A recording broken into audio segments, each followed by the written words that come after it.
நம்முடைய பிதாவாகிய தேவனுடைய அன்பும் ஆண்டவராகிய இயேசு கிறிஸ்துவின் கிருபையும் சமாதானமும் உங்கள் அனைவரோடும் கூட என்றென்றைக்கும் இருப்பதாக. தலைப்பு: நான் உன்னை விட்டு விலகுவதும் இல்லை, உன்னை கைவிடுவதும் இல்லை. யாத்திராகமம் 20ஆம் அதிகாரம் 7ஆம் வசனம். உன் தேவனாகிய கர்த்தருடைய நாமத்தை வீணிலே வழங்காதிருப்பாயாக என்ற கட்டளையை கர்த்தர் கொடுக்கிறார். இது 3வது கட்டளையாக இருக்கிறது. கர்த்தருடைய நாமத்தை வீணிலே வழங்கக்கூடாது என்றால், கர்த்தருடைய பெயரை தேவையில்லாமல் வீணாக பயன்படுத்தக்கூடாது என்பது பொருளாகிறது. அப்படியானால் இது எப்படிப்பட்ட பாவத்தை குறிக்கிறது, இதன் பொருள் என்ன என்பதை குறித்து இந்த செய்தியில் கவனித்து பார்ப்போம். கர்த்தருடைய பெயரை பயன்படுத்தி நாம் தவறு செய்யக்கூடாது.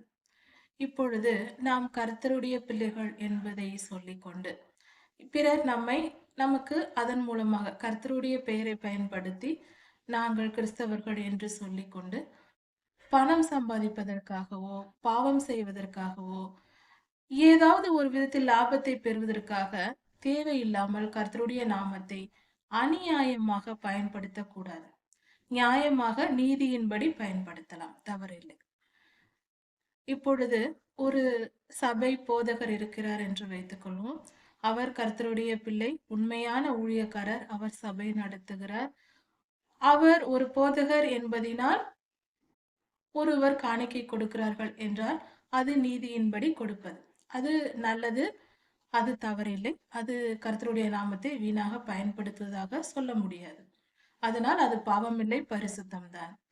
ஆனால் அதே போதகர் தான் ஒரு போதகர் என்பதினால் புறஜாதியாரிடத்தில் போய் சொல்லி தவறாக, அதாவது கர்த்தருடைய நாமத்தை பயன்படுத்தி கொண்டு பணம் சம்பாதிப்பதற்காக கர்த்தருடைய நாமத்தை பயன்படுத்துகிறார் என்று வைத்து கொண்டால் அது பாவமாகும். கர்த்தருடைய பார்வையில் அது பாவமாக இருக்கும்.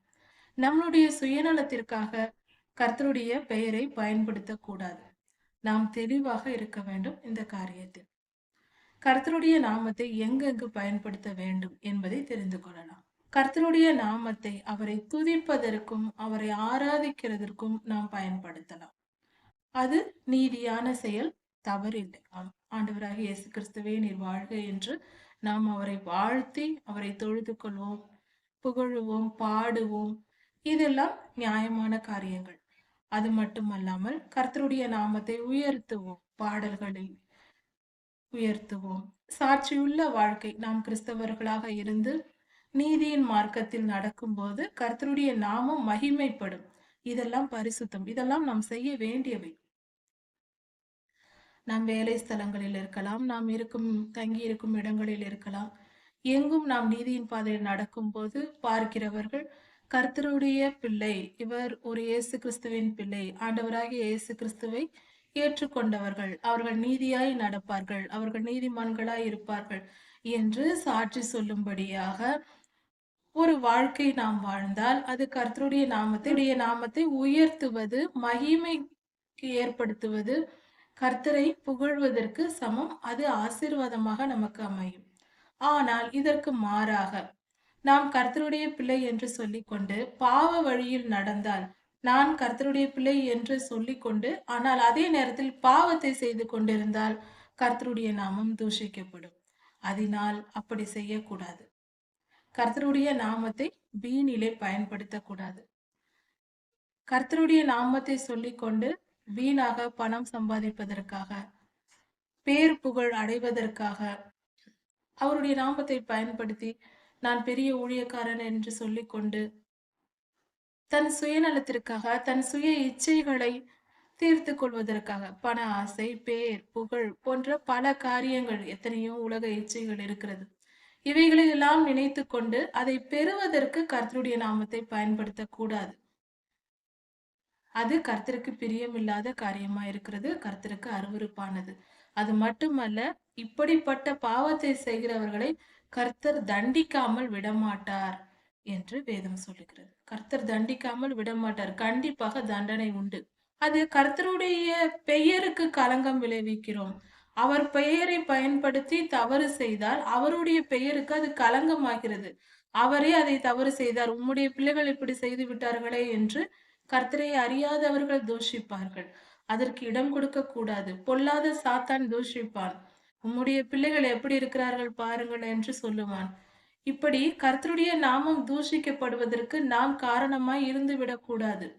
முக்கியமாக கிறிஸ்தவர்கள் என்று சொல்லிக் கொள்கிறவர்களும், போதகர்களாய் இருப்பவர்களும் இந்த விஷயத்தில் மிக மிக எச்சரிக்கையா இருக்க வேண்டும். கர்த்தருடைய ஊழியக்காரர்கள் எந்த ஊழியத்தை செய்தாலும் அவர்கள் மிக ஜாக்கிரதையாக இருக்க வேண்டும். ஏனெனில் கர்த்தருடைய நாமத்தை பயன்படுத்தி சுயமாய் நமக்கு தேவையான பலன்களை அனுபவிக்க, பேர் புகழ் அடைய நாம் அதை பயன்படுத்தக் கூடாது. இது மிகவும் ஆபத்தானது. ஏனெனில் கர்த்தர் தண்டிக்காமல் விடமாட்டார் என்று சொல்லப்பட்டிருக்கிறது. அப்படியானால் இப்படிப்பட்ட பாவம் செய்கிறவர்கள் அவமானங்களாலும் பெரும் துன்பத்திற்கும் ஆளாவார்கள். கர்த்தர் தண்டிப்பார் என்று, நிச்சயமாய் தண்டிப்பார் என்று வேதம் சொல்லுகிறது. அதனால் எந்த ஒரு சூழ்நிலையிலேயும் கர்த்தருடைய நாமத்தை பயன்படுத்தும் போது நாம் சரியாக எச்சரிக்கையோடு நம் சுய லாபத்திற்காக பயன்படுத்தாமல் கர்த்தருடைய வார்த்தையின்படி அவருடைய சித்தத்தின்படியே செய்ய வேண்டும். அவர் இதை விரும்புகிறாரா இந்த காரியத்தை செய்ய என்று யோசித்து பார்த்து கர்த்தருடைய நாமத்தை பயன்படுத்த வேண்டும். கர்த்தருடைய நாமத்தை நாம் எப்படி எப்படியெல்லாம் பயன்படுத்தலாம் என்பதை குறித்து சற்று கவனிப்போம். நீதியின்படி எப்படி பயன்படுத்தலாம் என்றால், நமக்கு ஒரு இக்கட்டான சூழ்நிலை ஏற்படுகிறது. நம் வாழ்க்கையில் மிகப்பெரிய துன்பம் ஏற்படுகிறது. கவலை கஷ்டங்கள் வருகிறது. அந்த நிலையில் நம்முடைய ஜெபம் நாம் செய்கிறோம். கர்த்தரிடத்தில் விண்ணப்பம் வைப்போம். அப்பொழுது நம்முடைய ஜெபத்தின் முடிவில் நாம் என்ன சொல்வோம்? ஆண்டவராகிய இயேசு கிறிஸ்துவின் நாமத்தில் இதை கேட்கிறேன் என்று சொல்வோம். இப்படி நம்மளுடைய விண்ணப்பங்களை ஆண்டவருடைய நாமத்தை பயன்படுத்தி கேட்கும்போது நமக்கு நிச்சயம் கிடைக்கும். ஆண்டவராகிய இயேசு கிறிஸ்துவின் நாமம் நமக்கு கொடுக்கப்பட்டிருக்கிறது. அந்த நாமத்தை கொண்டு நாம் பிதாவின் இடத்தில் கேட்பதை எல்லாம் நாம் பெற்றுக்கொள்ளலாம். அப்பொழுது இது சரியானபடி கர்த்தருடைய நாமத்தை பயன்படுத்தும் முறைகளில் இதுவும் ஒன்று. இப்படி கர்த்தருடைய நாமத்தை ஜெபிப்பதற்கு நாம் பயன்படுத்தலாம். அது சரியான முறை, அப்படித்தான் செய்ய வேண்டும். நம்முடைய எதிரியான பொல்லாத ஆவிகள் நம்மை சூழ்ந்து கொள்ளும் போது, அந்த பொல்லாத ஆவிகள் நம்மிடத்தில் செயல்படும் போது, ஆண்டவராகிய இயேசு கிறிஸ்துவின் நாமத்தை கொண்டு அந்த பொல்லாத ஆவிகளை நாம் கடிந்து கொள்ளும் போது, பொல்லாத சாத்தான் விட்டு ஒழிந்து போவான். எல்லா பொல்லாத ஆவிகளும் ஓடிவிடும். ஆண்டவராகிய இயேசு கிறிஸ்துவின் நாமத்தை நாம் உச்சரிக்கும் போது இப்படி கர்த்தருடைய நாமத்தை நாம் பயன்படுத்தலாம். அது சரியான முறை, அப்படித்தான் பயன்படுத்த வேண்டும். ஆண்டவராகிய இயேசு கிறிஸ்துவின் அவருடைய காரியங்கள் நமக்கு புரியாமல் பொல்லாத ஆவிகளை அதற்கு காரணம் நம்மளுடைய ஞானத்தின் குறைவு. நம் மனதில் சில நேரங்களில் தவறான எண்ணங்களை தானாக வரும். அதாவது திடீரென்று தோன்றும். இந்த பாவம் செய்யலாம், அந்த பாவம் செய்யலாம், இது அப்படி செய்திருக்கலாம் என்று தோன்றும். சில நேரம் மற்றவர்களை பற்றி குற்றப்படுத்த ஒரு மனம் வரும். ஊழியர்களை பற்றி குற்றப்படுத்த அல்லது மற்றவர்களை நம்முடன் இருப்பவர்களை குற்றப்படுத்தி பேச தோன்றும். சில நேரம் பேசியும் விடுவோம்.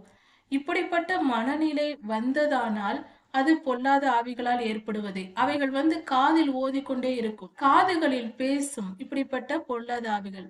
அப்பொழுது நாம் உடனே ஆண்டவராகிய இயேசு கிறிஸ்துவின் நாமத்தை சொல்லி அந்த பொல்லாத ஆவிகளை விரட்டி நம்மை நாம் பரிசுத்தத்தை காத்துக்கொள்ள வேண்டும். அந்த ஆவிகள் சொல்வதை நாம் கேட்கக்கூடாது. பொதுவாக ஒன்று புரிந்து கொள்ள வேண்டும். கர்த்தருடைய பிள்ளைகளாய் நாம் இருந்தாலும் பொல்லாத ஆவிகள் நமக்குள் வர முடியாது. ஆனால் வெளியிலிருந்து நம்மை தூண்டிவிடும், பேசும் நம் காதுகளில். பரிசுத்த ஆவியானவரும் நம்முடன் பேசுவார். நாம் எதை தேர்ந்தெடுக்க வேண்டும் என்பதை நிதானத்தோடு ஜெப நிலையில் தேர்ந்தெடுத்தால் நாம் பாவம் செய்ய மாட்டோம். சில நேரம் நம்மை அறியாமல் பொய் பேசிவிட்டோம். நம்மை அறியாமல் என்று இல்லை, தெரிந்தேதான் செய்வோம். எந்த பாவமும் தெரிந்தேதான் வருகிறது. அதனால் நாம் பாவம் செய்துவிட்டால் உடனே நம்மை சுத்திகரித்துக் கொண்டு ஆண்டவரிடத்தில் மனம் திரும்பி மன்னிப்பு கேட்டு நம்மை சுத்திகரித்துக் கொள்ள வேண்டும். அன்றே அப்பொழுதே. ஏனெனில் வாய் தவறி வந்தது என்று சொல்லுவோம். ஆனால் உண்மையிலேயே நாம் மனம் அறிந்து தான் மற்றவர்களுக்கு பயந்தோ, மற்ற மனிதர்களுக்கு பயந்தோ அல்லது சூழ்நிலைகளுக்கு பயந்தோ தான் நாம் அப்படி பாவம் செய்திருப்போம் வார்த்தைகளினால். இதற்கு உதாரணம் வேதத்தில் இருக்கிறது. ஆண்டவராகிய இயேசு கிறிஸ்துவின் அருகிலேயே இருந்த பேதுரு ஐயா, அவர் முதலில் கர்த்தருடைய பாராட்டை பெறும்படி பேசுகிறார். ஆனால் அடுத்த நிமிஷமே அவர் கர்த்தரை கடிந்து கொள்ளத் தொடங்குகிறார். நான் சிலுவைக்கு போகிறேன் என்று கர்த்தர் சொல்லும்போது, பேதுரு, ஐயா நீர் போகக்கூடாது. நீர் எப்படி போகலாம்? நீர் அப்படி போகக்கூடாது என்று பொல்லாத ஆவியினால் ஏவப்பட்டு பேசுகிறார்.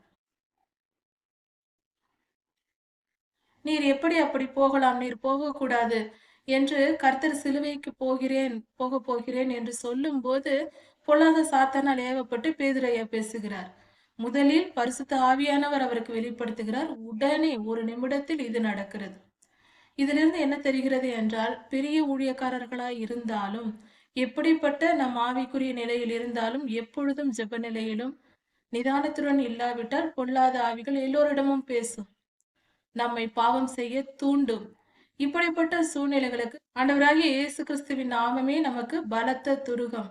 சங்கீதம் 91ஆம் அதிகாரத்தில் சொல்வது போல, அவர் என் கேடகம், அவர் என் பெலனாயிருக்கிறார், அவர் என் துருகமாயிருக்கிறார். அவரே நம் பாதுகாப்பு. அவருடைய நாமம் பலத்த துருகம் என்று சொல்லுகிறது.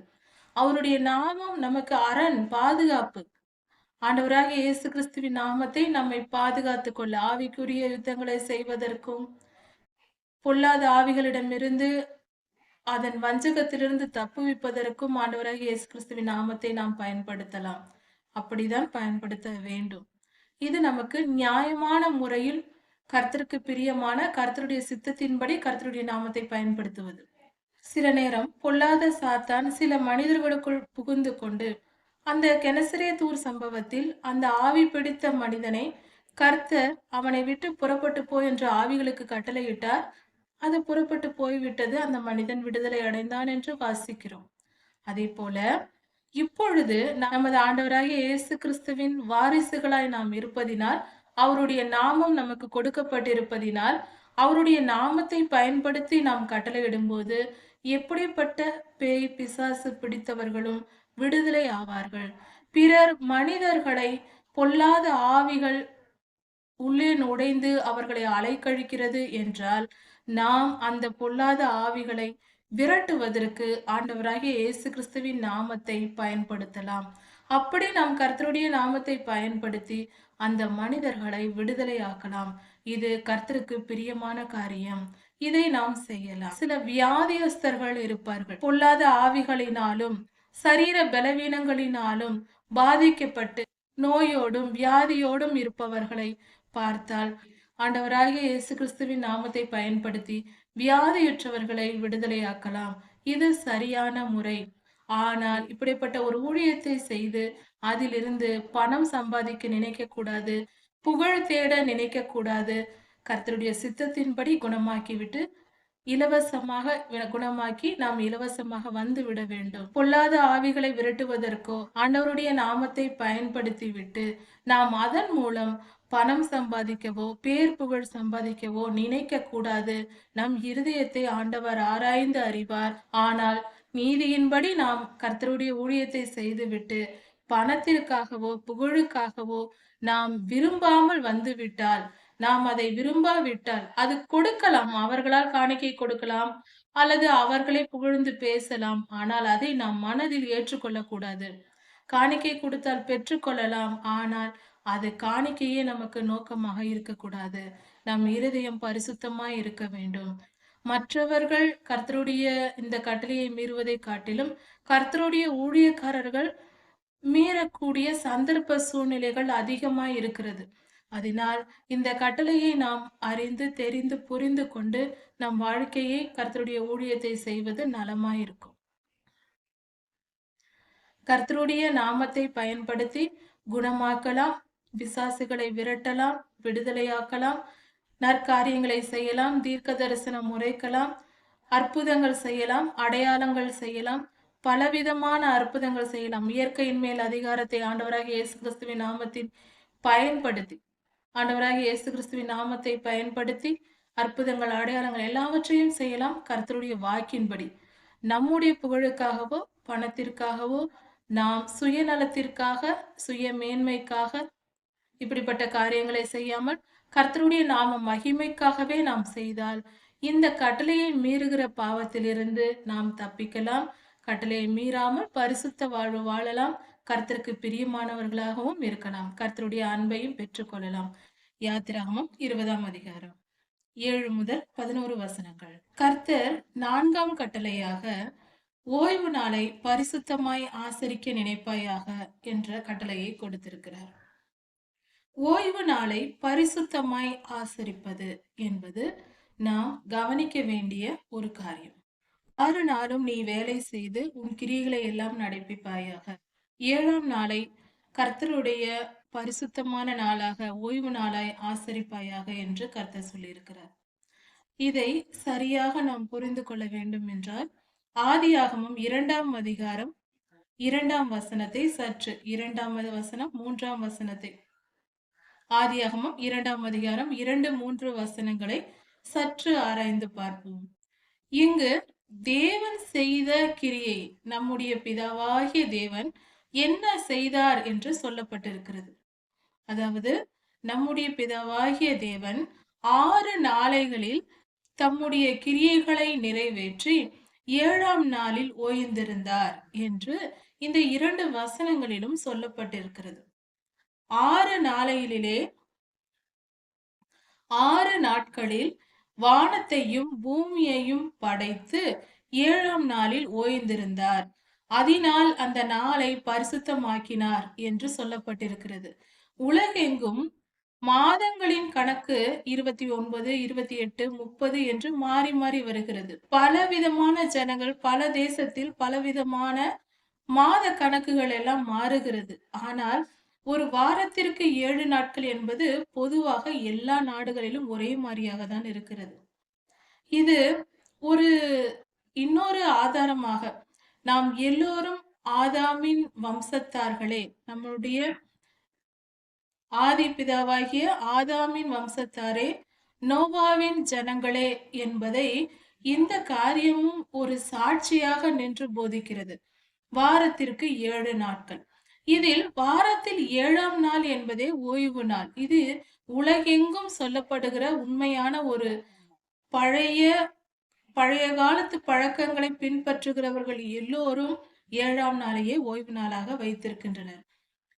வாரத்தின் முதல் நாள் ஓய்வு நாள் என்பது சற்றும் உலக வழக்கத்திற்கு பொருந்தாத ஒன்றாக இருக்கிறது.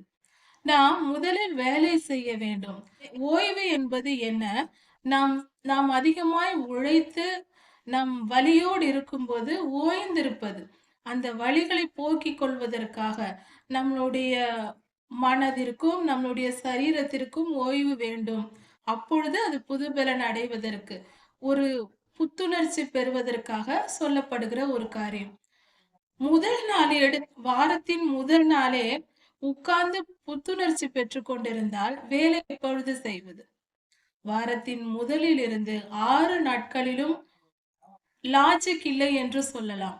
வாரத்தின் முதல் நாளில் இருந்து 6 நாளும் வேலை செய்து நாம் சோர்ந்திருக்கும் வேளையில் 7ஆம் நாளில் ஓய்வெடுப்பது ஒரு சரியான முறை. அதைதான் நம்முடைய பிதாவாகிய தேவனே செய்தார். அவர் செய்த செயலையே நாம் குற்றப்படுத்தலாமா? அதை தவறென்று நாம் சொல்வோமா? அப்படி சொல்லும் மன தைரியம் யாருக்காவது உண்டா? நம்முடைய பிதாவாகிய தேவன் முதல் நாளில் ஓய்ந்திருந்து அடுத்த 6 நாட்களில் வேலை செய்தார் என்று சொல்லப்படவில்லையே. முதல் 6 நாளும் வேலை செய்தார். இந்த வானத்தையும் பூமியையும் உண்டாக்கினார், சிருஷ்டித்தார். 7ஆம் நாளில் ஓய்ந்திருந்தார். அவர் அப்படி செய்தார் என்று ஆதியாகமம் 2ஆம் அதிகாரத்திலேயே சொல்லப்பட்டிருக்கிறது. ஆதாம் மட்டும் படைக்கப்பட்ட அந்த காலகட்டத்திலேயே. வாரத்தின் 7ஆம் நாளாகிய சனிக்கிழமை, சாட்டர்டே அன்றுதான் ஓய்வு நாளாக இருக்கிறது. ஆதியாகமம் 1ஆம் அதிகாரத்தில் பார்க்கும்போது சாயங்காலமும் விடியற்காலமும் ஆகிய முதலாம் நாள் ஆயிற்று என்று முதல் நாள் துவங்கியது எப்பொழுது என்றால் சாயங்காலத்தில் துவங்கி மறுநாள் சாயங்காலம் வரைக்கும் இருந்தது. மாலை 6 மணி முதல் ஒவ்வொரு வாரத்தின் வெள்ளிக்கிழமை மாலை 6 மணி முதல் சனிக்கிழமை மாலை 6 மணி வரைக்கும் இந்த ஓய்வு நாளை நாம் விக்கிரகமாக்க கூடாது என்பதையும் புரிந்து கொள்ள வேண்டும். அப்படி என்றால் என்ன என்றால், ஓய்வு நாள் என்பது 7ஆம் நாள் தான். அதில் எந்த மாற்றமும் இல்லை. ஆனால் கர்த்தரை ஆராதிப்பது எந்த நாள் என்று நாம் ஆராய தொடங்கினால் அது வாரத்தின் 7 நாட்களும் கர்த்தருக்கு ஆராதனை செய்ய வேண்டிய நாட்களே. நாங்களும் கர்த்தருடைய ஆராதனைக்கு ஞாயிற்றுக்கிழமைகளில் செல்பவர்களே. ஞாயிறன்று கர்த்தரை ஆராதிப்பது தவறு என்று வேதத்தில் எங்கும் சொல்லப்படவில்லை. வாரத்தின் முதல் நாள். 2ஆம் நாள் ஆராதிக்கலாமா? தாராளமாக செய்யலாம். வாரம் முழுவதும் கர்த்தரை ஆராதிக்கலாம். நாம் மூச்சுள்ள வரை, சூரியனும் சந்திரனும் இருக்கும் வரைக்கும் நாம் என்றென்றும் கர்த்தரை ஆராதிக்கலாம். அதில் எந்த தவறும் இல்லை. ஆனால் ஓய்வு நாள் எது என்றால், நாம் ஓய்வு நாள், ஓய்ந்திருக்க வேண்டிய நாள் 7ஆம் நாளாகிய சனிக்கிழமை. வெள்ளி மாலை 6 மணி முதல் சனிக்கிழமை மாலை 6 மணி வரை மட்டுமே. இது சரியான ஒன்று. இதை சரியாக நாம் ஏற்றுக்கொள்ள வேண்டியது நிச்சயம். இதில் எந்த மாற்றமும் தேவையில்லை.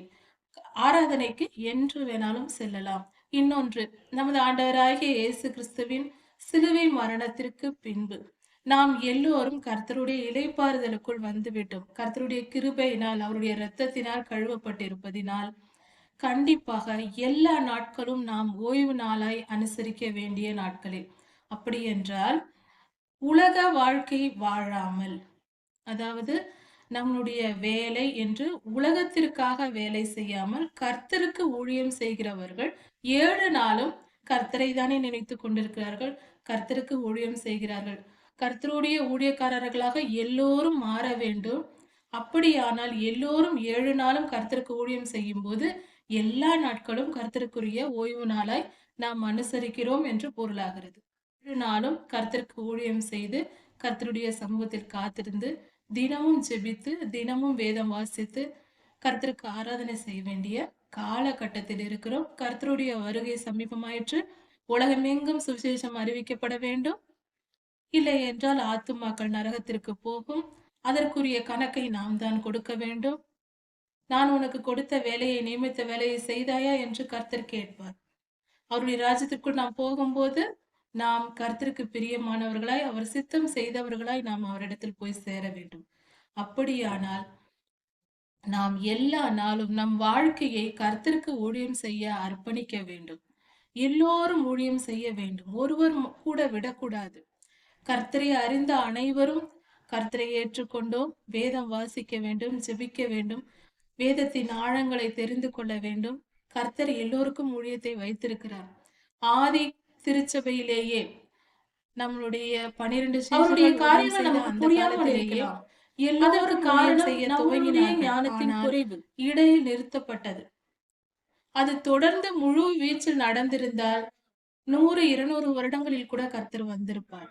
நாம் கர்த்தருக்குள் விசுவாசித்து, கர்த்தரை விசுவாசித்து அவரோடு கூட நாம் இணைந்து அவருடைய சித்தத்தை அறிய அவருடைய சமூகத்தில் காத்திருக்கும் போது கர்த்தரால் நாம் பரிசுத்தமாக்கப்பட்டு, கர்த்தர் நமக்கு வைத்திருக்கிற ஆதி காலத்திலிருந்து உலக தோற்றத்திற்கு முன்பே நம் எல்லோருக்கும் வேலையை வைத்திருக்கிறார். அந்த திட்டத்தை நமக்கு வெளிப்படுத்துவார். அதன்படி ஒவ்வொருவரும் அவரவர்களுக்கு அழைக்கப்பட்ட இடத்தில் அந்தந்த கொடுக்கப்பட்ட வேலையை நாம் செய்து முடிக்கும் போது நமது ஆண்டவராகிய இயேசு கிறிஸ்துவின் 2ஆம் வருகை சீக்கிரமாய் நடக்கும். கர்த்தருடைய வருகை சமீபமாகும். அதற்கு முன்பாக ரட்சிக்கப்பட வேண்டிய ஆத்துமாக்கள் ரட்சிக்கப்படுவார்கள். கர்த்தருடைய பிள்ளைகள், கர்த்தரால் தெரிந்து கொள்ளப்பட்ட இந்த உலகத்தில் பிறந்திருக்கிற கர்த்தருடைய பிள்ளைகள் அனைவரும் கர்த்தருடைய நாமத்தை அறிந்து அவர் மேல் விசுவாசம் வைத்து மனம் திரும்பி கர்த்தருடைய ராஜ்யத்தை சுதந்திரித்துக் கொள்வார்கள். அதற்கு ஏற்ற ஊழியத்தை செய்ய மனிதர்கள் தேவை. நாம் ஊழியம் செய்ய வேண்டும். எப்படி ஆதாமும் ஏவாளும் பாவம் செய்தார்களோ அவர்கள் மூலியமாக இந்த உலகத்திற்கு சாபம் வந்தது. கர்த்தரை விட்டு மனிதர்கள் பிரிக்கப்பட்டார்கள். ஆதாம் ஏவாள் செய்த பாவம்தான். அதே போல இந்த கடைசி காலத்தில் இன்னும் சொல்ல போனால் ஏவாளம்மா முதலில் ஆரம்பித்தார்கள் அந்த பாவத்தை.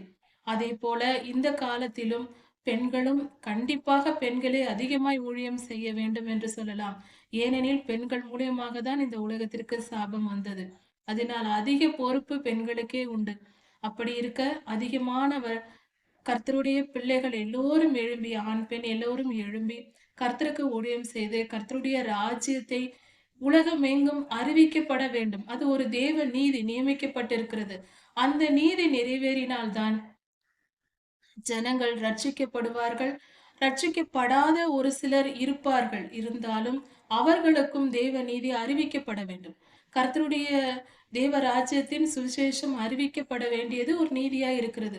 கடைசி காலத்தில் அவர்கள் நியாயத்தீர்ப்பு நாளன்று எங்களுக்கு அறிவிக்கவில்லை, எங்களுக்கு தெரியாது என்று எந்த சந்ததியாரும் சொல்லிவிடக் கூடாது என்பதால், கர்த்தர் இதை தெரிவிக்க, இதை அறிவிக்க மனிதர்களை தேடுகிறார்.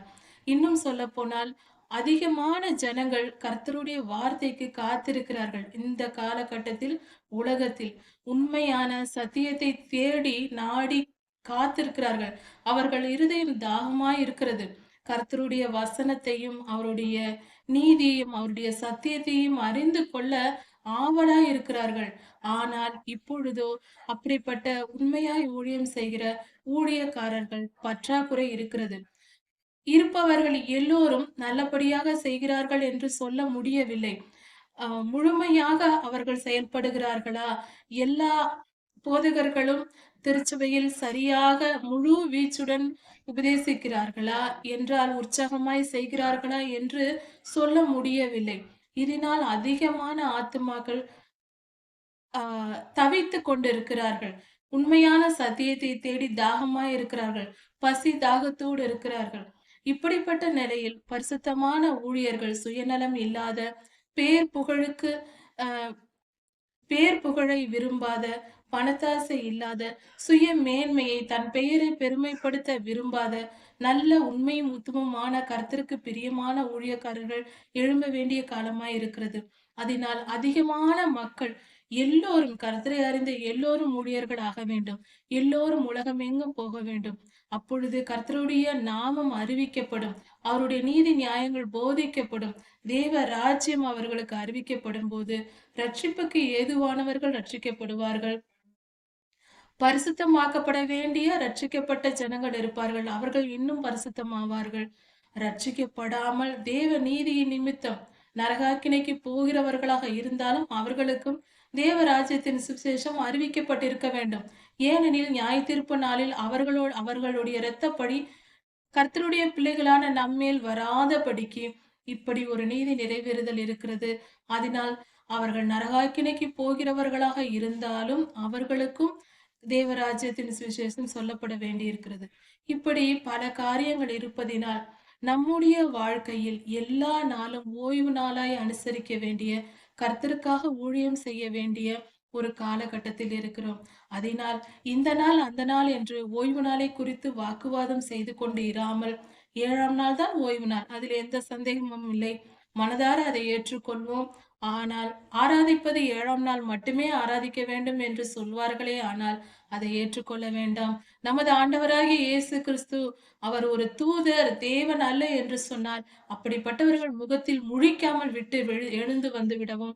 3 யோவான், யூதா என்ற வெளிப்படுத்தலுக்கு முன்பாக இருக்கிற கடைசி 2 புத்தகங்களையும் வாசித்து பார்ப்போம். இப்படிப்பட்டவர்களோடு பேசவோ, அவர்களுக்கு வாழ்த்துதல் கூறவோ கூடாது என்று வேதத்தில் சொல்லப்பட்டிருக்கிறது. அதனால் 7ஆம் நாளில் தான் ஆராதனை செய்ய வேண்டும், மற்ற நாளில் செய்யக்கூடாது என்று யாராவது சொன்னால் ஏற்றுக்கொள்ள வேண்டாம். அது தவறான உபதேசம். அது மட்டுமல்ல, ஆண்டவராகிய இயேசு கிறிஸ்துவை நம்முடைய சொந்த இரட்சகர், அவர் நம்முடைய பிதாவாகிய தேவனுடைய ஒரே பேரானவர். அவர் பிதா, குமாரன், பரிசுத்த ஆவியானவர். திரித்துவ தேவனை விசுவாசிக்காத, ஆண்டவராகிய இயேசு கிறிஸ்துவை தெய்வம் அல்ல என்று சொல்லுகிறவர்கள், அவர் ஒரு தூதர் என்று யாராவது சொன்னால் அதை நம்ப வேண்டாம். அப்படிப்பட்டவர்களை விட்டு விலகுங்கள். அது மிகவும் ஆபத்தானது. அவர்கள் அந்தி கிறிஸ்துவின் தூதர்களாய் இருக்கிறார்கள். ஆண்டவராகிய இயேசு கிறிஸ்து நம்முடைய பிதாவாகிய ஒரே பேரான குமாரன். அவர் நமக்காக சிலுவையில் மரித்தார். அவர் நம் தேவன், தேவனாகிய கர்த்தராயிருக்கிறார். பிதா, குமாரன், பரிசுத்த ஆவியானவர், திரித்துவ தேவன். அவரை நாம் முழுமையாக ஏற்றுக்கொள்ள வேண்டும். பரிசுத்த ஆவியானவரும் உண்டு, ஆண்டவராகிய இயேசு கிறிஸ்துவும் உண்டு, குமாரன், பிதாவாகிய தேவனும் உண்டு. அதனால் இதை தெளிவாக இருக்க வேண்டும். யார் எதை சொன்னாலும் கேட்கக்கூடாது. இந்த ஓய்வு நாள் என்ற கட்டளையை வைத்துக்கொண்டு வஞ்சிக்கிற காலம், வஞ்சிக்கிற மனிதர்கள் அநேகம் பேர். அப்படிப்பட்டவர்களை விட்டு நாம் விலகி இருக்க வேண்டும். ஆனால் 7ஆம் நாள் ஓய்வு நாள் என்பதை நம் மனதார் ஏற்றுக்கொண்டால் போதுமானது. இதை யாத்திராகமம் 20ஆம் அதிகாரம் 7ஆம் வசனம் முதல் 11ஆம் வசனம் வரை. ஓய்வு நாளை பரிசுத்தமாய் ஆசரிக்க நினைப்பாயாக என்ற இந்த கட்டளையை நாம் தியானித்து வருகிறோம். ஓய்வு நாள் 7ஆம் நாள் என்று நாம் கவனித்தோம். ஆதியாகமம் 1ஆம் அதிகாரத்தில் ஒவ்வொரு நாளில் கர்த்தர் ஒவ்வொரு காரியத்தை படைத்தார் என்று சொல்லப்பட்டிருக்கிறது. கர்த்தருடைய சிருஷ்டிப்பை குறித்து சொல்லப்பட்டிருக்கிறது. முதல் நாள் வெளிச்சம் உண்டானது. 2ஆம் நாள் தண்ணீரை 2ஆக பிரித்தார். 3ஆம் நாள் வெட்டாந்தரையும் தாவரங்களையும் படைத்தார். 4ஆம் நாள் வான மண்டலத்தில் உள்ள நட்சத்திரங்கள், கோள்கள், வான மண்டலத்தில் உள்ள சுடர்களை படைத்தார். 5ஆம் நாள் பறக்கிற பறவைகள், நீர் வாழ்வன போன்றவற்றை தண்ணீரிலிருந்து படைத்தார். 6ஆம் நாள் மிருக ஜீவன்கள், காட்டு மிருகங்கள், நாட்டு மிருகங்கள், மனிதர்கள். இப்படி 6 நாளில் படைத்தார் என்று சொல்லப்பட்டிருக்கிறது. 7ஆம் நாள் ஓய்ந்திருந்தார் என்று ஆதியாகமம் 2ஆம் அதிகாரத்தில் சொல்லப்பட்டிருக்கிறது. இந்த ஒவ்வொரு நாளில் ஒவ்வொரு காரியத்தை கர்த்தர் படைத்தார் என்று சொல்லும்போது, கொஞ்சம் நாம் ஆராய்ந்து பார்த்தால் ஒரு காரியம் புரியும். அதாவது வாரத்தின் முதல் நாள் வெளிச்சம் உண்டானது என்று சொல்லப்பட்டிருக்கிறது. அதே போல ஒரு 3ஆம் நாள் புரிந்து கொள்வதற்காக தாவரங்களை படைத்தார் என்று சொல்லப்பட்டிருக்கிறது. இந்த உலகத்தில் கோடிக்கணக்கான மரங்களும் செடி கொடிகளும் எல்லாம் இருக்கிறது. இவைகளை எல்லாம் திட்டமிட்டு ஒவ்வொன்றாக படைத்தால் ஒரு மரம் வளர்கிறது என்றால் ஒரு நாளில் ஒரு மரம் எப்படி வளருகிறது? இப்பொழுது இருக்கிற அதே மரத்தை தான் அன்று ஆண்டவர் உருவாக்கி இருக்கிறார். ஒரு நாளில் ஒரு மரம் வளராது, ஒரு செடி வளராது. ஒரு காளான் மட்டும்தான் ஒரு நாளில் வளரும். அப்படி இருக்க ஒரு நாளில் கர்த்தர் படைத்தார் என்ற கருத்து அங்கு சொல்லப்பட்டிருக்கிறது வேதத்தில். அதன் பொருள் ஒரு நாளாக இருக்குமா? கொஞ்சம் நாம் ஆராய்ந்து பார்த்தால் இந்த செடி கொடிகளை வைத்து பார்த்தாலே புரிந்து கொள்ளலாம். இப்பொழுது பறவைகளை படைக்கிறார், மிருகங்களை படைக்கிறார் என்றால் ஒரு நாளில் ஒரு சில மணி நேரத்தில் பெரிய பெரிய மிருகங்கள் வளர்ந்து விடுமா? அல்லது எதுவும் ஒரு நாளில் அவ்வளவு வேகமாக வளரக்கூடிய எந்த ஒரு உயிரினமும் இந்த உலகத்தில் இல்லை என்று நமக்கு தெரியும். மிருகங்கள் வளர 10 வருடம், 5 வருடம் ஆகும். மரங்கள் வளர 5, 6 வருடங்கள், 10 வருடங்கள் வரைக்கும் ஆகிறது. கொஞ்சம் உயரம் வளர்வதற்கு மேலே மேலே வளர்ந்து கொண்டே போகும். சாதாரண செடிகள் கூட மாதக்கணக்காக ஆகிறது. அப்படி இருக்க எப்படி வளர்ந்திருக்கும்? கொஞ்சம் யோசித்து பார்த்தால் ஒரு காரியம் புரியும். 2 பேதுரு 3ஆம் அதிகாரம் 8ஆம் வசனத்தில் சொல்லப்பட்டிருக்கிறது. கர்த்தருக்கு ஒரு நாள் 1000 வருடம் போலவும் 1000 வருடம் ஒரு நாள் போலவும் இருக்கிறது என்று. அப்படியானால் நம்முடைய பார்வை வேறு, கர்த்தருடைய பார்வை வேறு. நாம் எல்லாவற்றையும் நம்மை வைத்தே, நம்மளுடைய ஞானத்தை வைத்து, நம்முடைய பலத்தை வைத்தே தான் நாம் எப்பொழுதும் யோசிப்போம். இது மனித இயல்பு. ஆனால் சற்று இந்த காரியத்தில் இது கர்த்தருடைய சிருஷ்டிப்பு. அதனால் கர்த்தருடைய சிந்தையில் போய் பார்த்தால் புரியும். இந்த 2 பேதுரு 3ஆம் அதிகாரம் 8ஆம் வசனத்தில் சொல்லியிருக்கிறபடி ஒரு நாள் 1000 வருடம் போலவும் 1000 வருடம் ஒரு நாள் போலவும் இருக்கிறது என்ற வாக்கின்படி இந்த ஆதியாகம சிருஷ்டிப்பின் வரலாற்றை பார்த்தால் சுலபமாக புரிந்து கொள்ளலாம். 1000 வருடங்களில் வெளிச்சம் உண்டாகி இருக்கிறது. அடுத்த 1000 வருடங்களில் நீர் 2ஆக பிரிந்திருக்கிறது. இயற்கையின் மாற்றங்கள் ஒரு குறிப்பிட்ட காலம் எடுக்கும் ஒவ்வொன்றுக்கும். அதே போல ஒரு செடி கொடிகள், மரங்கள் இவைகள் எல்லாம் ஒரு செடியை படைத்து முதலில் ஒரு செடியை படைத்திருப்பார். அது வளர்ந்து பெரிதாகி மரமாகி அது கனி தந்து அதன் பின்பு அதன் விதை விழுந்து பின்பு பல மரங்கள் தோன்றும். செடிகள் பல செடிகளை உண்டு பண்ணும். கொடிகள் பலவிதமான இப்படிதான் பெருகும் அல்லவா? அதே போல ஒவ்வொரு நாளும் 1000 வருடங்களாக இருந்திருக்கிறது. கர்த்தருடைய பார்வையில் அது ஒரு நாள், நம்முடைய பார்வையில் அது 1000 வருடம். அப்படியானால் வெளிச்சம் 1000 வருடங்களிலும், தண்ணீர் 2ஆக பிரிந்தது 1000 வருடங்களிலும், தாவரங்கள் உருவானது 1000 வருடங்களிலும், இப்படியாக மனிதர்கள் 6000வது ஆண்டில் படைக்கப்பட்டிருக்கிறார்கள். கர்த்தர் 7ஆம் நாளில் ஓய்ந்திருந்தார் என்று சொல்லும்போது 7000வது ஆண்டு, 1000 வருடங்கள் ஓய்ந்திருந்தார்கள் என்று பொருளாகிறது. அப்படியானால் வரலாற்றில் இன்னொரு ஆதாரமும் இங்கு இருக்கிறது. சற்று வேதத்தை சற்று கவனித்து பார்த்தால் மிகப்பெரிய ரகசியம் ஒன்று புரியும். ஆதியாகம காலத்தில் ஆதாம் ஏவாள் வந்த பின்பு, காயின் ஆபேல் சம்பவம் நடந்த பின்பு அவர்களுக்கு பிள்ளைகள் பிறக்கிறார்கள், ஆதாமுக்கும் ஏவாளுக்கும். அதன் பின்பு மீண்டுமாக நோவாவின் ஜலப்பிரளயம் வரைக்கும் ஒரு அமைதியான நிலை, ஒரு 1000 வருடங்கள் அங்கு கேப் இருக்கிறது. கர்த்தர் ஓய்ந்திருந்த அந்த நாட்கள் அங்கு இருக்கிறது. வரலாற்றை சற்று கவனித்து பார்த்தால் தெரியும்.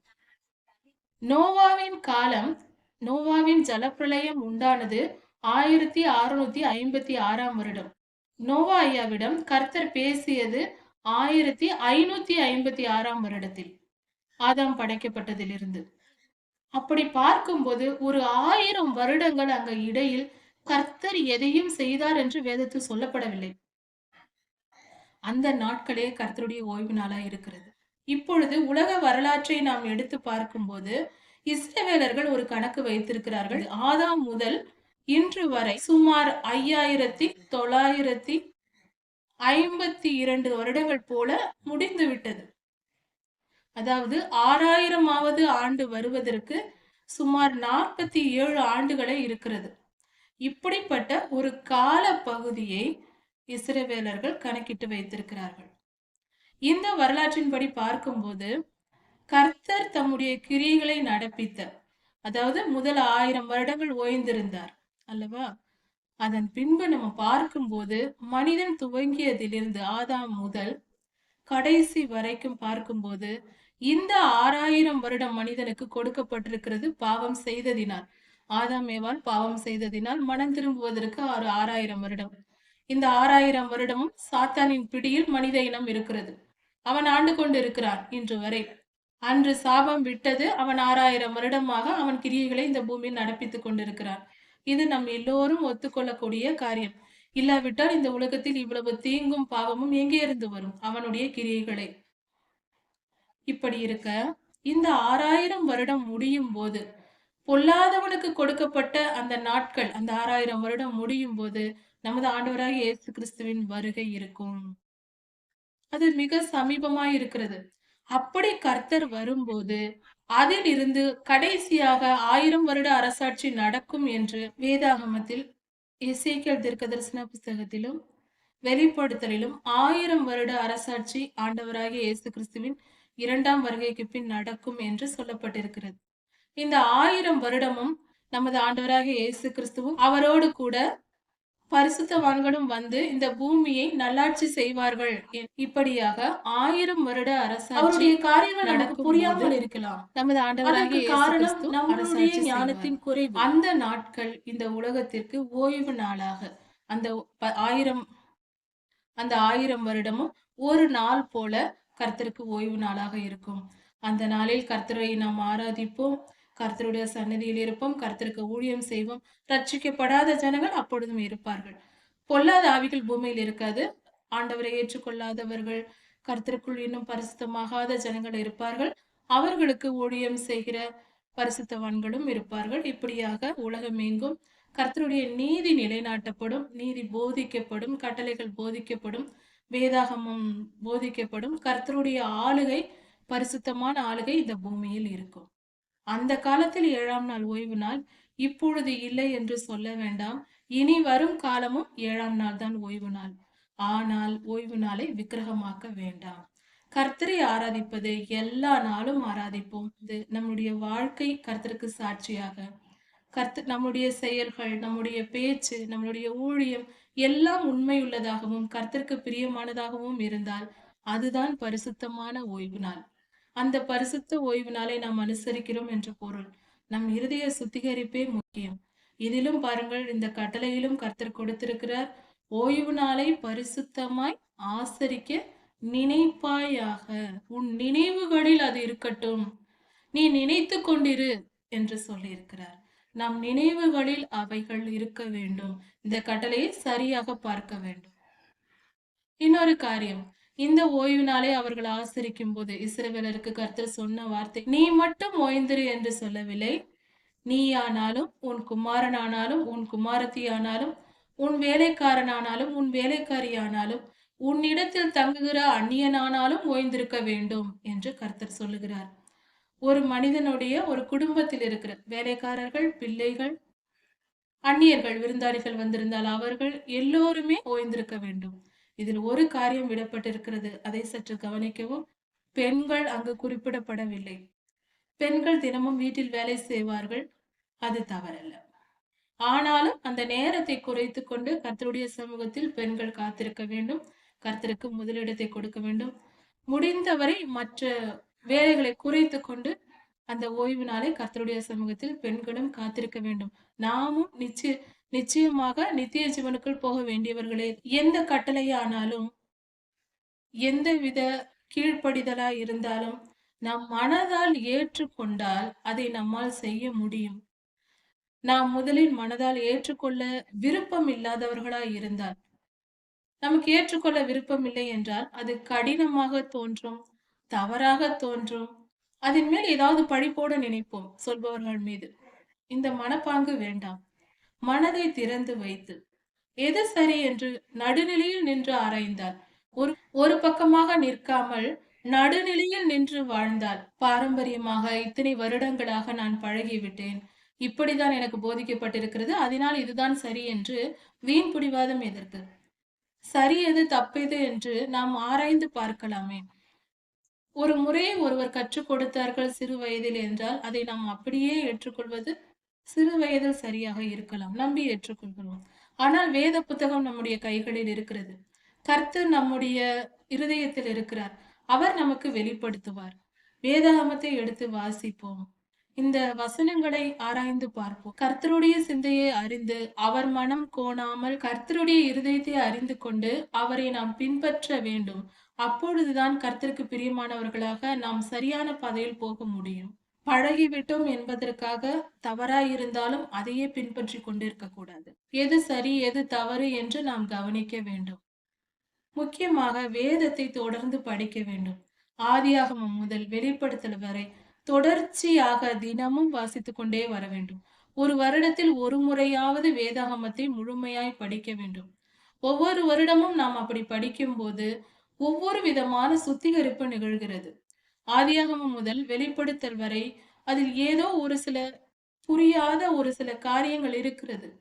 முதல் முறை படிக்கும்போது ஒரு சுத்திகரிப்பு, இரண்டாம் முறை இரண்டாவது சுத்திகரிப்பு என நம்முடைய இருதயம் மிக மிக பெரிதாக சுத்திகரிக்கப்படுகிறது. அதை அனுபவித்து பார்த்தால் தெரியும். ஒரு முறை முழுமையாக படிக்கும்போது ஒரு புத்துணர்ச்சி அடைகிறோம். நம்முடைய மனதில் அது சொல்ல முடியாத ஒரு சந்தோஷமும், ஒரு தெளிவும், ஒரு வெளிச்சமும் நமக்குள் உண்டாகிறது. இரண்டாம் முறை, மூன்றாம் முறை என்று பல முறை படித்துக் கொண்டு வரும்போது, நாம் ஒரு 10 முறை படித்தால் அதனுடைய நம் இருதயத்தில் இருக்கிற வெளிச்சம் பல மடங்கு பெருகுகிறது. இப்படியாக நாம் செய்து பார்க்கலாம். அந்த அனுபவத்தை பெற்றுக்கொள்ளலாம். இவ்வளவு காலம் நம் நாட்களை வீணாக்கி விட்டோமே என்றுதான் தோன்றும். இதை செய்து பார்த்தால் கண்டிப்பாக அந்த எண்ணம் நமக்குள் வரும். வேதம் வாசிக்க தொடங்கிவிட்டால் நாம் அதை பழக்கமாக்கி கொண்டால் அதில் கிடைக்கிற மன நிம்மதியும் சமாதானமும் சந்தோஷமும் யாராலும் சொல்ல முடியாது. அது வார்த்தைகளால் சொல்லக்கூடியது அல்ல. தெளிவாக தெரியும் எது சரி எது தவறு என்று. என்ன முடிவெடுக்க வேண்டும் என்ற குழப்பம் இருக்கவே இருக்காது. எந்த சூழ்நிலையிலேயும் தெளிவாக தெரியும் இது சரி இது சரி இல்லை என்று. நம் வாழ்க்கை மிக தெளிவாக இருக்கும். அவர் வார்த்தையாய் இருக்கிறார். அந்த வார்த்தை வேதாகமத்தில் இருக்கிறது. வார்த்தையாகிய அவரை வாசிக்கும் போது ஒளியாக நமக்குள் வந்து நம்முடைய இதயத்திற்குள் நம்முடைய ஆவிக்குள் வந்து நம் ஆத்துமாவை ஒளியுள்ளதாக்கி பரிசுத்தமாக்கி நம் வாழ்க்கையை ஒளிமயமானதாக மாற்றுகிறார். அவருடைய வல்லமை மிகவும் பெரியது. அவருடைய வார்த்தைகளை வசனங்களை படிப்போம். ஒருவேளை வாரத்தில் ஓய்வு நாளாகிய அந்த 7ஆம் நாளில் நமக்கு கிடைக்கிற அந்த ஒரு நாள் முழுவதும் வேதத்தை வாசித்து மற்ற காரியங்களை உலக காரியங்களை வெறுத்து வேலை செய்பவர்களாக இருந்தால் அப்படி அந்த ஓய்வு நாள் முழுவதும் நான் கர்த்தருடைய சமூகத்தில் இருப்பேன் என்று அந்த நேரத்தை கூட ஒதுக்கலாமே. அது மிகவும் கர்த்தருடைய பார்வையில் சந்தோஷமானதாக இருக்கும். இப்படியெல்லாம் நம்முடைய இருதயத்தின் விருப்பத்தை போல கர்த்தருக்கு பிரியமாய் நடக்க முயற்சி செய்வோம். ஒரு மணப்பெண் தன்னுடைய கணவருக்காக தன்னை மாற்றிக்கொள்வது போல கர்த்தருக்காக கர்த்தருக்கு என்ன பிரியமா இருக்கும் என்று யோசித்து இப்படியெல்லாம் நமக்கு நாமே செய்து கொள்ளலாம். பரலோக ராஜ்யம் நமக்கு தூரமானதல்ல. யாத்திராகமம் 20ஆம் அதிகாரம். உன் தேவனாகிய கர்த்தர் உனக்கு கொடுத்திருக்கிற தேசத்திலே உன் வாழ்நாள் நீடித்திருக்கும்படிக்கு உன் தகப்பனையும் உன் தாயையும் கனம் பண்ணுவாயாக. 5ஆம் கட்டளையாக இந்த கட்டளை கர்த்தர் கொடுத்திருக்கிறார். அதாவது முதல் 4 கட்டளைகளும் கர்த்தருக்கும் மனிதனுக்கும் உள்ள உறவை குறிக்கிறது. அது எப்படி இருக்க வேண்டும்? ஆரோக்கியமான கர்த்தருடனுடைய நமக்கும் அவருக்கும் உள்ள அந்த உறவு முறை எப்படி இருக்க வேண்டும் என்பதை குறித்து சொல்லப்பட்டிருக்கிறது. இந்த அடுத்த 6 கட்டளைகளும் உலக மக்களோடு நாம் எப்படி பழக வேண்டும், எந்த மனநிலையில் இருக்க வேண்டும் என்பதை குறித்து சொல்லப்பட்டிருக்கிறது. இந்த உன் தகப்பனையும் உன் தாயையும் கனம் பண்ணுவாயாக என்ற இந்த கட்டளை எப்படி கொடுக்கப்பட்டிருக்கிறது, இதன் பொருள் என்ன என்பதை குறித்து இந்த செய்தியில் நாம் காணலாம். இதற்கு ஆதாரமாக சிம்சோனின் சரித்திரத்தை பார்க்கலாம். மனோவா என்னும் ஒரு மனிதர் அந்த காலத்தில் இருக்கிறார். அப்பொழுது அவருடைய மனைவிக்கு கர்த்தர் தரிசனமாகி, உனக்கொரு நான் குமாரனை கொடுப்பேன், அந்த குமாரனை நீ நசரேய விரதத்தோடு வளர்க்க வேண்டும் என்றும் அந்த விரதம் எப்படி இருக்க வேண்டும் என்றும் சொல்லிக் கொடுக்கிறார். அப்படி கர்த்தரிடத்திலிருந்து வந்த கட்டளைகளின்படி திராட்சரசம் குடியாமலும், சிறைய விரதம் மொட்டை அடிக்காமலும், முடியை நறுக்காமலும் அந்த பிள்ளைக்கு முழுமையாக ஒரு ஆண் பிள்ளை, அந்த பிள்ளையை நாம் வளர்க்க வேண்டும் என்று அவர்களுடைய பெற்றோருக்கு சொல்லப்பட்டது. அதன்படியே அவர்கள் தங்கள் ஒரு குழந்தையை பெற்று அந்த பிள்ளையை நசரேய விரதத்தோடு வளர்க்கிறார்கள். அதாவது அந்த மொட்டை அடிக்கிற அந்த கத்தி அந்த தலையின் மேல் குழந்தைக்கு படக்கூடாது, குழந்தை முதல் பெரியவராகும் வரைக்கும். அப்படி வளர்க்கப்பட்டவர் தான் சிம்சோன். அவர் மிகுந்த பலசாலியா இருந்தார். அவர் தலைமுடி பிறந்ததிலிருந்து அப்படியே அவர் வளர்ந்தது. அவருடைய முடி எடுக்கப்படவே இல்லை, நறுக்கப்படவே இல்லை, அப்படியே இருந்தது. அப்படி இருக்கும்போது சிம்சோனுடைய வாழ்க்கை எப்படி இருந்தது என்றால் அசாத்திய பலம் நிறைந்தவராய் இருந்தார். கர்த்தருடைய ஆவியானவர் அவர் மேல் இறங்குவதனால் கர்த்தர் தம்முடைய மகிமையை விளங்க பண்ண ஒரு நல்ல பாத்திரமாக சிம்சோன் ஐயாவை பயன்படுத்தினார். இப்படியாக இருக்கும்போது பெலிஸ்தரின் அக்கிரமம் பெருகுகிறது. மிகுந்த இஸ்ரவேலருக்கு தொல்லை கொடுத்து கொண்டிருக்கிறார்கள். அந்த சமயத்தில் கர்த்தர் சிம்சோன் ஐயாவை பிறக்க வைத்து நசரேய விரதம் இருக்க வைத்து அவரை வழி நடத்துகிறார். அப்பொழுது பரிசுத்த ஆவியானவர் சிம்சோன் ஐயாவின் மேல் இறங்குவதனால் பல அற்புதங்கள் அடையாளங்கள் நடக்கிறது. சிம்சோன் ஐயா என்ன செய்கிறார் என்றால், அவர் வளர்ந்த பின்பு வாலிபரானதும் நியாயாதிபதிகள் புஸ்தகம் 14ஆம் அதிகாரத்தில் கொடுக்கப்பட்டிருக்கிறது. அந்த வசனத்தின்படி அவர் பெலிஸ்தரின் ஒரு குமாரத்தியை கண்டு பெலிஸ்தரின் இனத்தாரை சேர்ந்த ஒரு பெண்ணை பார்த்து அந்த பெண்ணின் மேல் விருப்பம் கொள்ளுகிறார். அந்த பெண்ணை திருமணம் செய்து கொள்ள சிம்சோன் ஆசைப்படுகிறார். அதை தன் பெற்றோர்களிடத்தில் சொல்லுகிறார். அப்பொழுது அவருடைய பெற்றோர்கள், சிம்சோன் ஐயாவுடைய பெற்றோர்கள் அதை மறுக்கிறார்கள். நம்முடைய ஜனத்தில், நம்முடைய இனத்தாரிடத்தில், இஸ்ரவேலரிடத்தில் நாம் பெண்ணை கொள்ள வேண்டும், பெண் கல்யாணம் பண்ண வேண்டும், எனக்கு மருமகளாக வருகிறவள் நம்முடைய இனத்தாளாக இஸ்ரவேல் குமாரத்தியாக இருக்க வேண்டும் என்று அந்த பெற்றோர்கள் சொல்லுகிறார்கள். ஆனால் சிம்சோனோ அவர் கேட்கவில்லை. சிம்சோன் ஐயா கேட்கவில்லை. பெலிஸ்தரை சேர்ந்த அந்த பெண்ணே என் கண்ணுக்கு பிரியமானவள் என்று சிம்சோன் ஐயா சொல்லி அந்த பெண்ணையே நான் திருமணம் செய்து கொள்வேன் என்று சொல்லுகிறார். இந்த இடத்தில் நாம் கர்த்தருடைய வார்த்தையை, அதாவது தன் தகப்பனுக்கும் தாய்க்கும் கீழ்ப்படியாமல் சிம்சோன் திருமணம் செய்து கொண்ட கதை இந்த இடத்தில் சொல்லப்பட்டிருக்கிறது. அதன் பின்பு சிம்சோன் ஐயாவின் பிடிவாதத்தினால் அவர்கள் பெற்றோர்கள் போய் அவர்களுக்கு திருமணம் செய்து வைக்கிறார்கள். ஆனால் சிம்சோன் ஐயாவோ தன் பெற்றோர்களின் ஆலோசனையை அவர் கேட்கவில்லை, அவர்களுடைய புத்திமதியை கேட்கவில்லை. இந்த நிலையில் அவருக்கு என்ன முடிவு நடந்தது என்று பார்த்தால், அதன் பின்பு அங்கு போய் அந்த பெலிஸ்தரிடத்தில் திருமணம் செய்து அந்த திருமண விழா தொடங்கும் போதே பிரச்சனையும் தொடங்கியது. ஒரு விளையாட்டாக விடுகதை போடும் விளையாட்டு நடக்கிறது. அதில் அந்த பெண் மூலியமாக பெலிஸ்தர்கள் சிம்சோன் ஐயாவை பிடித்து கொடுமைப்படுத்தி மிகவும் துன்பத்துக்கு உள்ளாக்குறார்கள். சிம்சோன் ஐயாவின் வாழ்க்கையே வீணாய் போகிறது. கடைசியில் திருமணம் செய்ய போன இடத்தில் அது பிரச்சனைக்குரியதாகவும் வீண் வம்பு, 2 இனத்தாருக்கும் இடையே பிரச்சனைக்குரியதாகவும், பின்பு அந்த பொய்யை, அந்த பெண்ணை பயன்படுத்திய பெலிஸ்தர்கள் சிம்சோன் ஐயாவை அழிக்க பார்க்கிறார்கள். முடிவில் கர்த்தர் சிம்சோன் ஐயாவை வைத்து பெலிஸ்தரை கர்த்தர் அழிக்கிறார், அவர் நியாயந்திருக்கிறார். இப்படியாக சம்பவங்கள் நடக்கிறது. இதிலிருந்து நாம் தெரிந்து கொள்ள வேண்டியது அந்த சரித்திரம் முழுவதும் படித்து பார்க்கலாம். சிம்சோன் ஐயா அந்த பெண் மேல் விருப்பப்பட்டு தன் பெற்றோர்களிடத்தில் சொல்லுகிறார். ஆனால் அந்த பெற்றோர்களோ, இது வேண்டாம் மகனே, நம் இனத்தாரில், நம்முடைய ஜனத்தாரில் இஸ்ரவேலின் குமாரத்தி ஒருவரை நான் உனக்கு திருமணம் செய்து வைக்கிறேன் என்று அவருடைய சிம்சோன் ஐயாவின் பெற்றோர்கள் சொல்லுகிறார்கள். ஆனால் சிம்சோன் ஐயா கேட்காமல் அந்த பெலிஸ்தரின் குமாரத்தியே நான் திருமணம் செய்வேன் என்று அவள் என் கண்ணுக்கு பிரியமானவர் என்று சொல்லுகிறார். அது திருமணம் முடிந்த பின்பு சில நாட்கள் விருந்து கொண்டாடல் நடக்கிறது. அந்த விருந்து நாட்களில் சிம்சோன் ஐயாவின் கூட இருக்கும்படி 30 தோழர்களை அந்த மணப்பெண் வீட்டார் கொண்டு வந்து விடுகிறார்கள். சிம்சோன் ஐயா கூட இருந்து துணைக்காக இருக்கிறார்கள். அந்த 30 நண்பர்களும் சிம்சோன் ஐயாவுடன் பேசி கொண்டிருக்கிறார்கள். அப்படி பேசி கொண்டிருக்கும் போது சிம்சோன் ஐயா சொல்லுகிறார், நான் ஒரு விடுகதையை சொல்லுவேன்.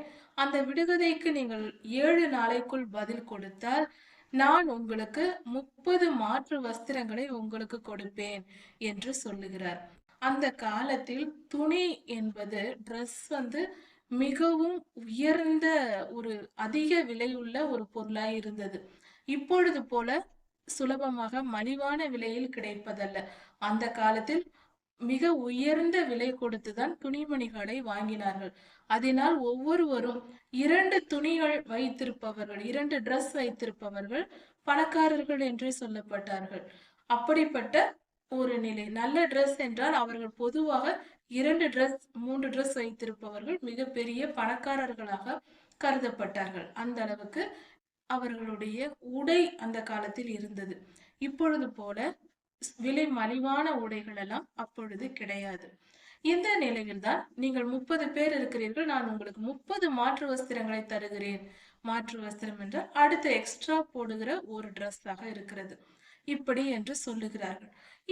இதை கேட்ட உடனே சிம்சோன் ஐயாவின் தோழர்கள், அப்படியே சொல்லுகிறோம், விடைகதையை சொல்லுங்கள், நாங்கள் பதில் சொல்லுகிறோம் என்று சொல்லுகிறார்கள். இதை கேட்டு சிம்சோன் ஐயா ஒரு விடுகதை சொல்லுகிறார். என்னவென்றால், கொல்லுகிறவனிடத்திலிருந்து கொலை பொருளும் பட்சிக்கிறவனிடத்திலிருந்து பட்சணமும் வந்தது என்று சொல்லுகிறார். அதாவது இவர் கொன்று போட்ட அந்த சிங்கமும் அதன் உடலில் இருந்து இவர் எடுத்து சாப்பிட்ட தேனையும் மனதில் வைத்து அதை ஒரு விடுகதையாக சொல்லுகிறார். இதை யாராலும் பதில் சொல்ல முடியாது என்று அறிந்தே சிம்சோன் ஐயா சொல்லுகிறார். ஏனென்றால் இது இவருக்கு மட்டும் தனியாக நடந்த ஒரு காரியம், மறைபொருள், வேறு யாருக்கும் தெரியாது. அவருடைய பெற்றோர்களுக்கு கூட அவர் சொல்லவில்லை. இதை கேட்டதும் இந்த நண்பர்கள் யோசித்து யோசித்து பார்க்கிறார்கள். அதாவது கொலை செய்கிறவனிடத்தில் கொல்லுகிறவனிடத்தில் இருந்து கொலை பொருளும் பட்சிக்கிறவனிடத்திலிருந்து பட்சணமும் வந்தது என்றால் என்ன என்ன என்று அவர்கள் மிகவும் ஆராய்ந்து தேடுகிறார்கள். 3 நாட்கள் ஆகிறது. எந்த பதிலும் அவர்களால் கண்டுபிடிக்க முடியவில்லை. இப்படி அவர்கள் குழம்பிக் கொண்டு கடைசியாக அந்த பெண்ணிடத்தில் வருகிறார். அதாவது சிம்சோன் ஐயாவின் மனைவியின் இடத்தில் வந்து அந்த 30 தோழர்களும் கோபப்படுகிறார்கள், எரிச்சல் அடைகிறார்கள். ஏனென்றால் இப்படி இவர்கள் சொல்லிவிட்டால் சிம்சோன் ஐயா 30 மாற்று வஸ்திரங்களை தருவார். அப்படி சொல்லாவிட்டால், இவர்கள் பதில் சொல்லாவிட்டால் இவர்கள் 30 மாற்று வஸ்திரங்களை சிம்சோன் ஐயாவுக்கு கொடுக்க வேண்டும். இதுதான் அங்கு சொல்லப்பட்டிருக்கிற ஒரு முறையாக இருக்கிறது. இப்படி ஒரு சட்டம் போட்டதினால் நாங்கள் எப்படி 30 மாற்று வஸ்திரங்களை கொடுப்போம்? எங்களிடத்தில் உள்ளதை நாங்கள் உங்களுக்கு கொடுக்க வேண்டுமா? எங்களை விருந்துக்கு என்று அழைத்து எங்களுக்குள்ளதை எல்லாம் பறித்து கொண்டு எங்களை விட போகிறீர்களா என்று, ஆகா நாங்கள் விருந்து சாப்பிடுவதற்காக சந்தோஷமா இருப்பதற்காக கூப்பிடுகிறார்களே என்று வந்தோம், எங்களுடைய சொத்துக்களை எடுத்து கொண்டு போக எங்களை அழைத்தீர்களா என்று கோபப்பட்டு சிம்சோன் ஐயாவின் மனைவியினிடத்தில் பேசுகிறார்கள். பேசிவிட்டு நீ உடனே எப்படியாவது எனக்கு கேட்டு பதிலை சொல் என்று கேட்கிறார்கள். அதாவது சிம்சோன் ஐயாவிடம் கேட்காமல் அவரது மனைவியினிடத்தில் டார்ச்சர் செய்கிறார்கள், எனக்கு பதில் சொல் பதில் சொல் என்று. இப்படி அவர்கள் சொன்ன போது அந்த சிம்சோன் ஐயாவின் மனைவி சிம்சோனை நச்சரிக்கிறார். எனக்கு பதில் சொல்லுங்கள், அந்த விடுகதைக்கு என்ன பொருள், எனக்கு மட்டும் சொல்லுங்கள் என்று மிகவும் டார்ச்சர் செய்கிறார். அந்த பெண் திருமண வாழ்க்கை சந்தோஷமாக இருக்க வேண்டிய ஒரு மனநிலையில் அவர் இருந்தார். ஆனால் அவர்களுடைய தொல்லையினால் அந்த பெண் டார்ச்சர் செய்ய ஆரம்பிக்கிறார். இப்படி சிம்சோன் ஐயா சாதாரணமாக பதில் சொல்லவில்லை. 1 முறை, 2 முறை, 3 முறை என்று பார்த்துவிட்டு கடைசி வரைக்கும் ஏதேதோ காரியத்தை சும்மா வேற ஏதேதோ சொல்லுகிறார். ஆனால் சரியான பதிலை சொல்லாமல் மாற்றி மாற்றி சொல்லிக் கொண்டிருக்கிறார்.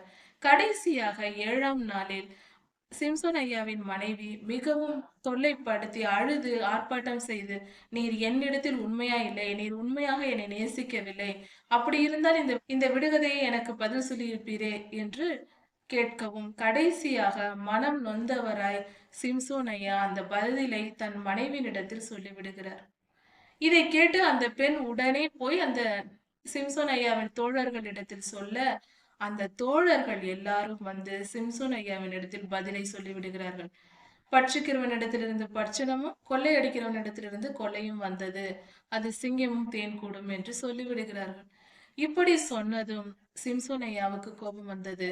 அவர் சொன்னார், என் மனைவியை வைத்தே என்னை நீங்கள் வீழ்த்தி விட்டீர்கள் என்று கோபப்பட்டு எரிச்சல் அடைந்து ஊருக்குள்ளே போய் 30 மாற்று வஸ்திரங்கள் இவரிடத்தில் இல்லை. அதை அதை கொள்ளையடிக்கும்படியாக அங்கு போய் அவர்களை எல்லாம் பல பேரை அடித்து கொன்று போட்டு 30 மாற்று வஸ்திரங்களை எடுத்துக்கொண்டு வந்து கொள்ளையடித்து இவர்களுக்கு பெலிஸ்தரிடத்தில் அந்த வைத்த போட்டிக்காக பரிசாக கொடுத்து விடுகிறார். அவருடைய மரணத்தின் போது அவர் எப்படி என் கண்ணுக்கு பிரியமானவள் என்று தன் தாயிடம் சொன்னது போல அவர் கண்களின் இச்சைக்கு இடம் கொடுத்தார் என்று சொல்லப்பட்டிருக்கிறது. அதே போல அவருடைய கண்கள் பிடுங்கப்பட்ட நிலையில் சுமார் 1 வருடம் அவர் கொடுமைப்படுத்தப்பட்டு அடிமையாக்கப்பட்டு சித்திரவதை அனுபவித்து கடைசியில் மரணம் அடைந்தார். ஆனால் அவர் ரட்சிக்கப்பட்டு நித்திய ஜீவனுக்குள் போயிருப்பார் என்று விசுவாசிக்கலாம். ஏனெனில் அவர் கடைசியில் அவர் மனம் திரும்புகிறார். அவருடைய தாய் சொன்ன பதிலை கேட்டு நான் வேண்டாம், என் தாயின் பேச்சை கேட்பேன், அந்த பெண் வேண்டாம் என்று அவர் யோசித்து முடிவெடுத்திருந்தால் இந்த நிலை அவருக்கு வந்திருக்காது. கடைசியில் அந்த பெண்ணோடு நீண்ட நாட்கள் அவர் வாழவும் அந்த பெண்ணை எடுத்து வேறொரு மனிதனுக்கு மனைவியாக திருமணம் செய்து வைத்து விட்டார்கள். கடைசியில் அந்த மனைவியையும் அவர் இழந்து போனார். அவர் வாழ்க்கையில் பல பாடுகளை பட்டார். அவர் முழு வயது வரை வாழாமல் அவர் தண்டிக்கப்பட்டு பாதியிலேயே கொல்லப்பட்டார். அவருடைய வாழ்நாள் முழுமையாக நிறைவேறவில்லை. இப்படியாக நடந்தது. இதிலிருந்து நாம் தெரிந்து கொள்ள வேண்டியது, கர்த்தருக்கு பிரியமாய் வாழ வேண்டும் என்றால் அவர் கர்த்தருடைய கட்டளைகளை கை கொள்ள வேண்டும்.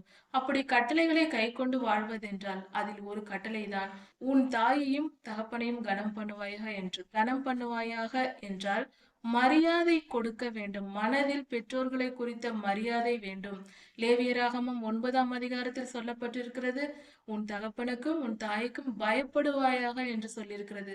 தாய் இருக்கிறார்கள், தகப்பன் இருக்கிறார்கள் என்ற பயம் மனிதனுக்கு இருக்கும் வரைக்கும் அந்த மனிதனை கர்த்தர் ஆசீர்வதிப்பார். பெற்றோர்களை அவமரியாதை செய்வதும், மதிக்காமல் நடப்பதும், தொல்லை கொடுப்பதும், மிகப்பெரிய கொடுமைகள் நடப்பதும் இந்த கடைசி காலத்தில், இந்த அக்கிரமமான இந்த பொல்லாத காலத்தில் நடக்கிறதா இருக்கிறது. இப்படிப்பட்ட எந்த பாவத்திற்கும் நம்முடைய வாழ்க்கையில் இடம் கொடுத்து விடக்கூடாது. பெற்றோர்களுக்கு மரியாதை கொடுத்து அவர்கள் வார்த்தைகளை மதித்து நாம் நடக்க வேண்டும். அவர்கள் சொல்வதையெல்லாம் கேட்க வேண்டும் என்று கூட சொல்லவில்லை. ஏனென்றால் கர்த்தருக்கு பிரியமானவர்கள், கர்த்தருடைய பிள்ளைகள் நம் பெற்றோர்களாய் இருக்கும்போது அவர்கள் சொல்வதை கேட்கலாம். ஒருவேளை அவர்கள் ரட்சிக்கப்படாதவர்களாய் இருந்தால் அவர்கள் பேச்சை, அவர்கள் தவறான வழி நடத்துதல் இருக்கும், அதனால் நம்மால் கேட்க முடியாது. அதனால்தான் எபேசியர் 6ஆம் அதிகாரம் 1ஆம் வசனத்தில் கொடுக்கப்பட்டிருக்கிறது, பிள்ளைகளை உங்கள் பெற்றோருக்கு கர்த்தருக்குள் கீழ்ப்படியுங்கள் என்று. நம்முடைய பெற்றோர்கள் கர்த்தருடைய வார்த்தையின்படி நம்மை வழி நடத்தும் போது நாம் கண்டிப்பாக அவர்களுக்கு கீழ்ப்படிய வேண்டும். ஒருவேளை நம் பெற்றோர்கள் கர்த்தருடைய வார்த்தையை மீறும்படி சொன்னால் அதை நாம் கேட்கக்கூடாது, அது தேவையில்லை. இதுதான் வேதம் நமக்கு போதிக்கிறது. கர்த்தருக்கு பிரியமாய் வாழ்வோம், நம் பெற்றோர்களை கனம் பண்ணுவோம். நாம் எப்பொழுதும் நம் பெற்றோர்களுக்கு கர்த்தருக்குள் கீழ்ப்படிந்து நாம் பரிசுத்தமாய் வாழ்வோம். கர்த்தர் உங்களை ஆசீர்வதிப்பாராக. மாரநாதா.